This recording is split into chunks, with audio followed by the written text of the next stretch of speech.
안녕하세요. 사진 찍는 회계사입니다. 오늘은 CF 익스프레스 타입 요거 B 이야기를 해볼까 하는데 메모리 카드 3부작의 마지막이라고 할 수 있을 것 같은데 3부작까지 하려던 건 아니었지만 하다 보니까 또 이렇게 되었네요. 제가 첫 번째 영상에서는 메모리 카드에는 어떤 것들이 있는지 리더기, 케이블은 어떤 것들이 있는지 대략적인 안내를 해드렸고 두 번째 영상에서는 메모리 카드의 속도에 대해서 말씀을 드렸는데 그때 빠르다고 무조건 좋은 게 아니라 바디의 쓰기 속도를 고려해야 된다라고 했잖아요. 근데 이제 SD카드 같은 경우에는 최근 고성능 바디의 쓰기 속도를 못 따라가고 그래서 CF 익스프레스 카드를 쓰게 되었는데 타입 A 같은 경우 지금까지는 시중에 풀린 제품이 종류가 거의 없다 보니까 선택권이 없어서 사실 좀 고민할 게 없었어요. 근데 문제는 CF 익스프레스 타입 B의 경우인데 제가 근래에 들어서 요거 Z9을 쓰면서 여러 그 메모리 카드를 경험하게 되었고 새로 알게 된 점도 있고 해서 정리해서 말씀을 드릴까 합니다. 다만 오늘 방송은 Z9 같이 바디 쓰기 속도가 500을 초과하는 빠른 속도가 나오는 제품을 사용하는 정말 소수의 유저분들만 관련이 있고요. 아직까지도 그 CF 익스프레스 타입 B 쓴다고는 하지만 바디의 쓰기 속도가 500도 안 나오는 제품들이 수두룩 빽빽합니다. 그럼 사실 아무거나 써도 되긴 하거든요. 그래서 대다수 분들에게는 필요 없는 정보일 수도 있겠지만 이 CF 익스프레스 타입 B는 타입 A와 다르게 제품이 나온 지도 꽤 되었고 종류도 많고 이 제품들 간의 가격 차이도 상당하거든요. 뭐는 왜 비싸고 뭐는 왜 싸고 뭐는 660GB처럼 용량도 좀 이상하고 이거 차이가 뭔지 알고 있으면 나중에 혹시 호갱 당할 일을 미연에 방지할 수 있으니까 약간 TMI지만 한번 들어보시길 권해드리네요. 일단 SLC, MLC, TLC 이야기는 첫 번째 영상에서 간단하게 말씀드렸죠. TLC는 하나의 셀에 3비트 데이터를 저장하는 것이고요. 111, 110, 101, 100, 011, 010, 001, 000 이런 식으로 MLC는 하나의 셀에 2비트 데이터를 저장하는 것이고요. 11, 10, 01, 00 SLC는 하나의 셀에 1비트 데이터를 저장하는 것입니다. 1 아니면 0 심플하죠. 이 TLC는 그래서 하나의 셀에 더 많은 데이터를 저장할 수 있으니까 적은 비용으로 고용량 메모리 카드를 만들 수 있는 대신에 느리고요. 수명이 짧아요. SLC는 하나의 셀에 적은 데이터밖에 저장할 수 없으니까 고용량의 메모리 카드를 만들기 위해서는 많은 비용이 들고 대신에 속도가 빠르고 수명이 깁니다. 물론 시중에는 이 SLC 타입은 컨슈머 제품은 없다고 보시면 됩니다. 대충 기억나시죠? 이때 현존하는 CF 익스프레스 카드는 크게 보면 두 개 타입으로 구분할 수가 있는데 TLC 혹은 MLC 메모리 카드인데 SLC 캐시 메모리를 사용해서 성능을 보충하는 타입과 스도 SLC 즉 가짜 SLC인 PSLC 메모리 카드가 있어요. 물론 캐시 메모리를 사용하지 않는 TLC 메모리 카드도 존재하고 또 국산 제품도 나온다고 한참 이슈였는데 이야기의 편의를 위해서 요거는 없다고 무시하도록 하겠습니다. 아무튼 첫 번째 TLC 혹은 MLC 메모리 카드인데 SLC 캐시 메모리를 사용해서 성능을 보충하는 타입인데 여기서 이 캐시 메모리라는 것은 임시 저장소 같은 개념인데요. 정보가 넘어오면은 캐시 메모리가 먼저 데이터를 처리하고 그 다음에 진짜 저장소를 옮겨서 저장을 해요. 근데 이때 이 캐시 메모리를 겁나 빠른 SLC로 구성을 하게 되면은 마치 이 보스몹을 잡을 때 탱커가 앞에서 딜을 흡수하듯이 일단은 겁나 빠르게 데이터를 쫙 빨아들여서 저장할 수가 있어요. 그 다음에 이제 딜러들이 딜을 넣어서 보스를 잡듯이 그 다음에 저장소를 옮겨서 데이터를 보관하게 되는 것이죠. 일종의 분업을 하는 셈인데 초반에는 빠르게 정보를 처리할 수 있는 대신에 이를 두 번 해야 됩니다. 하지만 이 사진을 촬영할 때는요 보통 이렇게 차라라락 찍고 좀 쉰 다음에 또 차라라락 찍고 좀 쉬고 차라락 찍고 이런 식으로 중간중간 쉬잖아요. 계속 1분이고 2분이고 계속 이렇게 찍는 경우는 거의 없어요. 그럴 거면은 동영상을 찍지 사진은 연사를 하더라도 잠깐이잖아요. 그럼 그 잠깐 그때 사진을 찍는 그 순간 겁나 빠르게 처리를 해주면은 사실 다 됩니다. 작업이 동영상 촬영처럼 계속 이루어지는 게 아니라 잠깐 이루어지니까 그 잠깐 이렇게 차라락 찍을 때 재빠르게 일단 처리하고 그 다음에 이렇게 좀 쉬고 있을 때는 다시 캐시 메모리 비워놨다가 그 다음에 또 작업이 시작이 되면은 또 캐시 메모리 활용하고 그 다음에 작업이 끝나면은 지금 끝났죠? 그러면 또 캐시 메모리 비워놨다가 또 캐시 메모리 활용하고 이런 식으로 제품을 만드는 것이 효율적이기 때문에 대부분의 CF 익스프레스 카드들은 이런 형태를 취하고 있어요. 일부의 셀만 SLC고 나머지를 TLC로 만들면 제품 가격이 소비자들이 살 수 있는 가격으로 끌어내릴 수 있거든요. 물론 그렇게 효율적으로 만들었음에도 가격이 이제 소비자들 입장에서 보면은 무지 살벌한 가격이죠. 물론 이 캐시 메모리를 쓰는 거는 CF 익스프레스만 그런 건 아니고 뭐 SSD 같은 것도 마찬가지인데, SSD 속도 측정하는 프로그램으로 이제 속도를 측정을 해보면은 대부분 이런 형태의 그래프가 나옵니다. 초반에는 속도가 겁나 빠르다가도 캐시 메모리를 사용하는 구간이 끝나면은 속도가 훅 떨어지죠. 메모리 카드 겉면에 쓰이는 속도는 보통 이때의 속도를 이야기하고요. 그리고 이렇게 훅 떨어진 상태로 쭉 가게 될 때 이 떨어진 상태 속도를 보통 뭐 지속 속도, 서스테인 스피드라고 칭합니다. 이게 뭐 알리 그리핀 같은 사이트 가서 나오는 서스테인 스피드예요. 쉽게 말해서 최저 속도 같은 개념인 것이죠. 근데 사실 이렇게 속도가 떨어져도 지금까지는 사진 찍는데 큰 무리는 없었어요. 문제는 이제 영상인데, 일반적인 영상 촬영은 물론 지난번에 말씀드린 대로 사실 SD 카드만 써도 충분합니다. 올 인트라 같이 비트레이트 높은 코덱들도 대부분 그냥 V90짜리 SD 카드로도 충분하니까 사실 뭐 CF 익스프레스 카드들은 웬만치 다 되겠죠.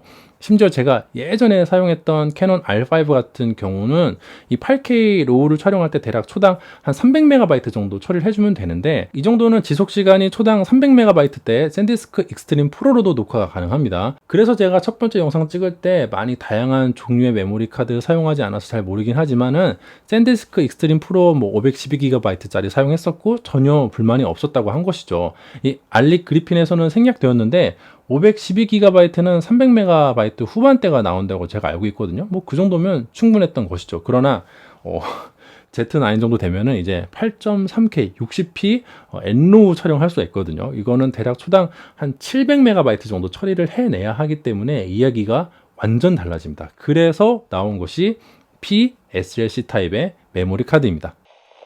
일단 시중에 컨슈머 레벨의 제품에서 SLC 타입은 없다고 말씀을 드렸죠. 제가 잘 몰라서 있을 수는 있는데 뭐 있어봤자 일반인이 살 수 있는 가격은 아닐 것이니까 하여튼 뭐 있으나 마나 할 테니 없다고 가정을 할게요. 근데 기존에 많이 생산되고 있었던 MLC, TLC 타입의 플래시 칩을 그대로 사용하되 마치 SLC처럼 하나의 셀에 1비트 데이터만 저장하는 방식으로 일종의 꼼수를 쓰면은 마치 SLC 메모리 카드를 쓰는 것처럼 빠른 속도를 구현할 수가 있어요. 다만 이제 셀 개수는 똑같은데 하나당 저장하는 데이터가 이제 적어지니까 용량이 감소하게 됩니다. MLC 플래시 칩을 PSLC로 활용하면 용량이 반으로 줄어들고요. TLC 메모리 칩을 PSLC로 활용하면 용량이 이제 3분의 1이 되는 것이죠. 예를 들어 니콘의 660GB CF 카드 같은 거 보면은 용량이 좀 괴상하잖아요. 근데 이거는 본래 2TB짜리 TLC 메모리 카드를 기반으로 PSLC 메모리 카드를 만든 거라서 용량이 3분의 1로 줄어들면서 660GB라는 괴상한 숫자가 된 것이죠. 이게 가격이 니콘 e샵에서 보면은 한 89만 8천 원 정도 하는데 어떻게 보면 좀 상당히 비싸잖아요. 거의 100만 원 돈 되니까. 근데 이게 2테라짜리라고 보면은 납득이 되는 또 가격이죠. 2테라짜리를 사가지고 내가 3분의 1만 쓰는 대신에 속도가 굉장히 빠르게 나오고요. 이 알리 그리핀 보시면은 지속 속도가 1200이 나오는데요. 300대 정도 나오던 샌디스크 익스트림 프로랑은 급이 완전히 다릅니다. 이렇게 PSLC로 구동되는 친구들은 발열로 인한 스로틀링이 없다면은 캐시 메모리를 쓰는 메모리 카드들 속도가 이제 훅 떨어지는 것과 다르게 속도가 항상 일정하게 빠르게 나오게 됩니다. 이렇게 빠른 스피드로 일정하게 나와줘야 최저 속도, 지속 속도가 빠르게 나와줘야 8.3K 60p 같은 그 무시무시한 로우 영상 내장 레코딩이 가능하게 되는 것이죠. 지난번에 말씀드린 대로 이 동영상은 사진과 다르게 계속 데이터를 저장을 해야 되는데 그 중에 한순간이라도 메모리 카드가 이걸 받쳐주지 못하면은 거기서 바로 그냥 띠링하고 녹화가 종료되는 사고가 발생하거든요. 이게 잠깐 기다렸다가 다시 찍을 수 있는 사진과는 입장이 전혀 달라요. 그럴 때는 PSLC 제품을 이용해야 되는데 문제가 가격이 비싸죠. 가격이 비싸요. CF 익스프레스 타입 B 검색하다 보면은 같은 용량이고 이 제품 겉면에 써 있는 스피드도 똑같이 뭐 한 1700, 1300 이렇게 써 있는데 어떤 거는 막 가격이 미친 듯이 비싸고 차이가 많이 나고 그래서 왜 그런지 싶잖아요. PSLC는 개념상 내가 쓰려는 용량의 뭐 2배, 3배의 돈을 내야 되니까 메모리 카드가 비싸서 문제가 되는 것이죠. 그리고 무시하기로 했지만 4족으로 TLC 혹은 MLC 메모리 카드인데 캐시 메모리를 쓰지 않는 타입이 일부 존재하거든요.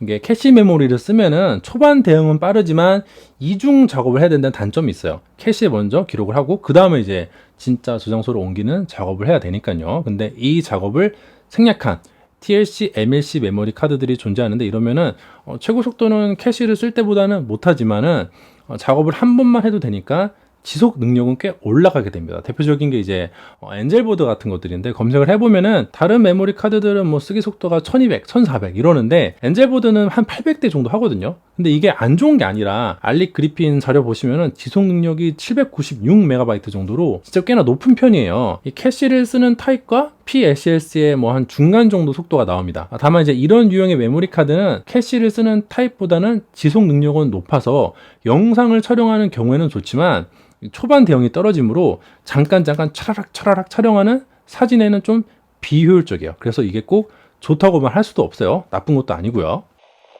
자, 그래가지고 이제 대략적인 이해를 시켜드렸고, 그럼 이거 실제로 이렇게 다양한 CF 익스프레스 카드를 사용하면은 Z9에서 과연 얼마나 달라질까 이게 또 궁금하실 거잖아요. 이 좋은 메모리 카드를 쓰면은 8.3K 엔로만 촬영할 수 있게 되는 게 아니라 사실 버퍼도 꽤나 상승할 수가 있습니다. 그래서 제가 좀 메모리 카드를 준비를 해봤는데 먼저 제가 직접 돈 주고 사서 쓰고 있던 게 요거 샌디스크의 익스트림 프로 128기가짜리가 있었고요. 그리고 렉사 프로페셔널 요거 Z9 언박싱 할 때 보여드렸죠. 요것도 128GB짜리 쓰고 있었습니다. 그리고 또 요것만 하면 좀 아쉬우니까 3대장이 하나가 더 있잖아요. 이거는 이제 구독자분이 빌려주신 건데 소니의 터프 256GB짜리가 있고, 그리고 구독자분이 저도 이것도 있는데 해가지고 많이들 모르실 텐데 요거 트랜센드 거는 요건 좀 안 좋긴 한데 번외로 512GB짜리가 있습니다. 그래서 많이들 쓰시는 요거 3대장 샌디스크 거, 렉사 거, 소니 거 터프를 준비를 했고요. 그리고 여기가 플러스로 PSS 타입인 렉사 다이아몬드도 제가 구입을 해가지고 제 돈 주고 산 거예요. 이것도 이제 같이 놓고 비교를 해보도록 할게요. 요거는 PSLC가 맞는데 나머지는 제가 알기로는 캐시 메모리를 쓰는 TLC로 알고 있거든요. 물론 이게 MLC일 수도 있을 것 같긴 한데 제조사에서 명확하게 이게 어떤 건지 표기를 해놓지 않아가지고 정확하진 않지만 제가 알기로는 캐시 메모리를 쓰는 TLC라고 알고 있어요. 한번 테스트를 진행해 보도록 할게요. 자, 가장 먼저 샌디스크 익스트림 프로 128기가짜리인데요. 이거 지난번에 제가 ZA 리뷰했던 거랑 거의 비슷한 수치가 나왔습니다. 이번 테스트는 한 3번 정도 테스트를 해가지고 가장 수치가 높게 나온 데이터를 제가 여기다 입력을 했어요. 일단 로우랑 JPEG을 같이 촬영하면은 연사 능력이 굉장히 떨어지고요. 그리고 고효율 로우 파일만 무제한급으로 촬영이 가능합니다. 그리고 사진 연사 말고 8.3K 60p 엔로우 영상 촬영을 하면은 1분 50초 만에 녹화가 종료가 됩니다. 녹화 가능 시간이 4분 48초 정도 나오는데 발열 경고는 없었지만은 이게 이제 데이터가 넘어가다 걸려서 1분 50초 만에 녹화가 종료되었어요. 자, 그러던 게 렉사 골드를 사용하면은 자, 이 친구는 갑자기 또 확 올라가죠. 무손실 로우 파일 플러스 JPEG은 별 차이가 없는데 나머지는 많이 올라가서요. 무손실 로우 파일 옹류도 169장이니까 거의 8초 이상 촬영이 지속이 되거든요. 이 정도면 웬만한 상황은 거의 다 대응이 가능합니다. 그리고 무손실 로우와 거의 차이를 느낄 수 없는 고효율 별 같은 경우도 로우 파일 옹류로 촬영할 때는 무제한급으로 촬영이 돼요. 대단히 뛰어나죠. 사실 이렇게만 놓고 보면은 샌디스크 제품보다는 렉사가 훨씬 좋게 나오긴 했는데 렉사는 조금 이슈가 좀 있어요. 일단 리더기를 굉장히 많이 타서 알릭 그리핀 같은 경우도 리더기 때문에 뭐 정상적인 속도가 나오지 않았다고 언급을 했고, 저는 그걸 알고 이제 리더기를 렉사 걸로 준비하긴 했는데, 저 같은 경우는 그래서 문제가 없지만은 저한테 메모리 카드 빌려주신 구독자님은 이게 정상적으로 PC로 옮길 때 속도가 제대로 나오지 않아서 고생하신 경험이 많다고 하시더라고요. 저도 뭐 그런 증상의 원인이나 이런 거 정확히 잘 모르긴 하겠는데 아무튼 렉사 거는 약간 이슈가 있으니까 사실 때 리더기도 렉사 걸로 사시길 권해드릴게요. 그리고 8.3K 60p 엔로우 촬영을 하면은 끝까지 녹화가 다 돼서 4분 48초 녹화가 되었습니다. 뭐 발열 경고도 없었고요. 사실 이 메모리 카드 가격이 그렇게 비싸지 않은 걸 생각을 해보면은 진짜 잘만 쓰면은 가성비는 제일 좋은 것 같아요. 그 다음 이제 소니 터프인데 소니 터프가 좀 애매한 게 무손실 로우 JPEG 같은 거 보면은 거의 100장 가까이 찍히잖아요. 그 고효율 별 로우 플러스 JPEG도 보면은 173장 찍히니까 사실은 렉사보다 성능이 더 뛰어난데 얘는 이게 발열 관리가 잘 안 돼요. 이거는 진짜 테스트할 때마다 편차도 굉장히 심했고요. 그리고 이제 연사가 계속 들어가다 보면은 메모리 카드 뜨거워지니까 성능이 정말 갑작스러울 정도로 확 떨어집니다. 그러니까 실제 사용하다가 내가 메모리 카드를 완벽하게 식혀놓은 상태에서는 렉사 거보다 성능이 더 뛰어나지만은 사용하던 중에는 이게 좀 뜨거워진 상태라면은 성능이 더 떨어질 수가 있어요. 그걸 알 수 있는 게 고효율 별 로우 파일 옥류로 촬영할 때 렉사 거는 무제한으로 촬영이 됐잖아요. 근데 소니 터프 같은 경우에는 처음에는 마치 무제한으로 촬영이 되는 것 같았는데 이게 좀 지속이 되니까 메모리 카드가 뜨거워지면서 390장 정도 촬영하면 그때 종료가 돼버립니다. 그래서 이거를 성능이 좋다고 해야 될지 뭐라고 해야 될지 좀 되게 애매한 메모리 카드인 것 같아요. 그러다 보니 8.3K 60p 엔로우 촬영할 때는 원래는 이제 8분 이상 촬영이 가능한데 6분 16초 만에 발열로 종료가 되었습니다. 이게 사진용으로는 확실히 이제 다른 카드랑 일단이 있는데 영상용으로 쓰기에는 발열이 조금 리스키하지 않나 생각이 되어지더라고요. 그리고 다음 이제 구독자분이 빌려주셔가지고 테스트해본 트랜센드인데요. 얘는 사실 가격이 굉장히 싸거든요. 그러다 보니까 JPEG도 무제한으로 기록이 안 되는 기현상을 제가 봤습니다. 그러다 보니까 8.3K 60p 엔로우 촬영하면요 무려 5초 만에 바로 녹화가 종료가 됩니다. 사실상 녹화가 안 되는 거죠. 이렇게 싼 건 안 좋아요. 다음 이제 오늘의 주인공 PSLC 렉사 다이아몬드 256GB짜리인데요. 보시는 것처럼 모든 로우 파일 연사 촬영에서 전부 다 무제한급으로 촬영이 가능합니다. 대단하죠. 심지어 고효율 로우 파일 같은 경우에는 JPEG이랑 같이 촬영을 해도 무제한급으로 촬영이 돼. 이건 진짜 크레이지합니다. 고효율 별 같은 경우도 로우 파일이랑 JPEG 같이 촬영을 할 때 521장이 촬영이 되니까 무려 26초를 버틴다는 얘기거든요. 이것도 정말 크레이지합니다. 이건 진짜 좀 비싸긴 한데 테스트를 수행해 본 결과 정말 돈이 아깝지가 않았어요. 다만 저는 이게 그러니까 좋다는 건 알고 있었는데 막상 이렇게 엄청 결과가 뛰어나게 나오니까 앞으로 바디 리뷰를 할 때 이 버퍼 테스트를 뭘로 해야 될지 좀 애매한 것 같습니다. 이걸로 하게 되면 다 너무 좋게 나오니까 그래도 뭐 이걸로 해야 될까요? 제가 지난번에 Z8 리뷰할 때는 그 원래 하던 대로 샌디스크 익스트림 프로로 했었는데 그거 너무 안 좋게 나오니까 댓글로 어떤 분이 이걸로 하면 어떡하냐 그러시더라고요. 그래서 뭐 그 말도 맞는 말 같고 일관성을 유지하고자 샌디스크로 했는데 그건 좀 아닌 것 같아요. 그래서 뭐 이걸로 해야 될지 그냥 뭐 둘 다 보여드려야 될지 앞으로 좀 고민 좀 해야 될 것 같아요. 그리고 당연히 8.3K 엔로 촬영도 발열 경고 없이 끝까지 메모리 카드 꽉 찰 때까지 9분 38초 녹화가 되었네요. 그냥 뭐 완벽합니다. 다만 오늘 영상 주제는 뭐 메모리 카드 회사별로 대결하자는 게 아니라 좋은 메모리 카드, 비싼 메모리 카드 쓰면은 과연 의미가 있는가, 돈을 썼을 때 과연 효용을 느낄 수 있는가 이거든요. Z9의 경우에 이렇게 돈을 쓰면은 그 효용을 확실하게 느낄 수가 있습니다. 아무튼 뭐 개인적으로 잘 샀네요. 만족합니다. 어떤가요? 비싼 게 괜히 비싼 게 아니죠. 과거에는 이런 샌디스크 제품도 가격대가 꽤나 나갔는데 최근에는 렉사 다이아몬드라든지 뭐 니콘 660GB라든지 이런 식의 PSLC 제품들이 많이 풀리다 보니까 가격이 이게 상당히 떨어졌어요. 착해졌죠. 근데 오해하지 말으셔야 될 게 이 샌디스크 익스트림 프로 같은 제품이 그냥 나쁘다고만 말할 수는 없고요.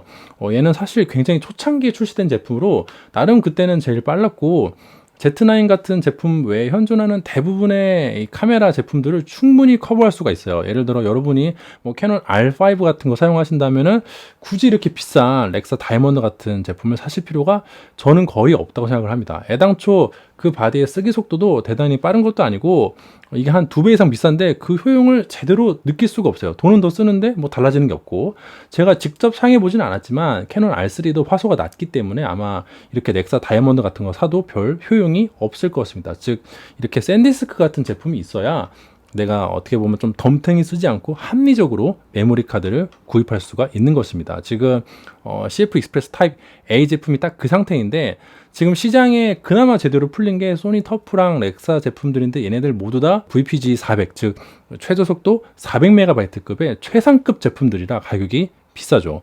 이제 그나마 소니에서 그 M등급으로 VPG 200짜리 메모리 카드를 출시하기 시작을 한 것 같은데 제가 알기로 그것도 아직은 그 고용량 제품밖에 없어서 1테라가 100만 원이고 뭐 2테라가 200만 원이에요. 이게 아직은 제품이 많이 없어요. 그러니까 막 비싸다고 욕을 하잖아요. 이게 익스트림 프로 같은 제품이 필요하다니까요. 제 생각에는 타입 A 비싸다고 소니 욕할 게 아니라 사실은 다른 제조사에서 빨리 좀 이렇게 다양하게 제품들을 만들어야 이 제조사가 많아져야 가격이 내려가는데 이 CF 익스프레스 쪽은 규모의 경제가 발동이 전혀 안 되는 진짜 소수 매니아 아니면은 이제 업자들만 쓰고 있기 때문에 수익성이 나지 않아서 다른 회사들도 참여를 못하고 있는 게 저는 주요 원인이라고 봅니다. 뭐 이게 결과적으로 가격이 이제 흉악한 것은 맞지만 진짜로 소니가 그 타입 A 팔아서 엄청나게 초과 이익을 남기고 있다면은 뭐 다른 제조사들도 너도나도 다 뛰어들지 않았을까요? 뭐 언젠가는 출시를 하겠지만 렉사 말고 다른 회사들이 뭐 바보라서 가만히 있겠어요. 아무튼 만들 줄 몰라서 가만히 있는 것도 아닐 거고, 이게 돈이 안 되니까 미적지근한 거죠. 장사는 이게 뭐든 간에 박리담회가 원칙인데, CF 익스프레스 카드, 그것도 타입 A는 정말 유저수가 적어가지고 판매량이 적기 때문에 고정비 커버가 안 돼서 가격이 높을 겁니다. 이거를 뭐 SSD랑 비교하시면서 야 어차피 똑같이 뭐 M.2 어쩌고 저쩌고 방식인데 하면은, 그리고 두 개를 바로 비교하면은 이게 가격이 타입 A가 말도 안 되는 것 같지만, 또 생각을 해보면은 SSD 판매량이랑 메모리 카드 판매량은 규모가 달라요. 컴퓨터 유저랑 카메라 유저는 비교가 불가합니다. 이게 동네 커피집 와가지고 글로벌 기업인 스타벅스 이야기하는 거예요. 시장이 전혀 다르고 이 규모의 경제가 발동이 안 되면은 공산품은 엄청 비싸져요. 즉 그런 상황을 고려하면은 샌디스크 익스트림 프로 같은 가성비 좋은 제품, 지금 이게 128GB짜리 같은 거는 새 제품도 한 16만 원 정도면 구매가 가능하고요. 저도 얼마 전에 이거 중고로 팔았는데 한 10만 원 정도에 거래했거든요. 지금 시점에 아마 미개봉도 시세가 12만 원, 14만 원 정도 하는 것 같고, 이게 나쁜 게 아니라 속도가 느리니까 나쁘다 이렇게 볼 게 아니라 타입 A 시장을 보고 있으면은 저절로 야 이게 있어가지고 정말 고마운 거구나 이렇게 생각이 됩니다. 아시겠죠? 그리고 샌드에서도 아마 뭐 시내 어쩌고저쩌고 신제품이 나왔거나 나오는 걸로 알고 있는데 아마 그 제품은 굉장히 또 빠를 겁니다. 대신에 가격은 비싸고요. 아무튼 이 정도 말씀을 드리면은 진짜 메모리 카드 관련해서 거의 다 말씀드린 것 같고요. 다음에 또 말씀드린 게 있다면은 그때 또 4부작으로 찾아오도록 하겠습니다. 그럼 오늘도 제 영상이 재미가 있고 도움이 되었다면은 좋아요랑 구독 부탁드리도록 하겠습니다. 감사합니다.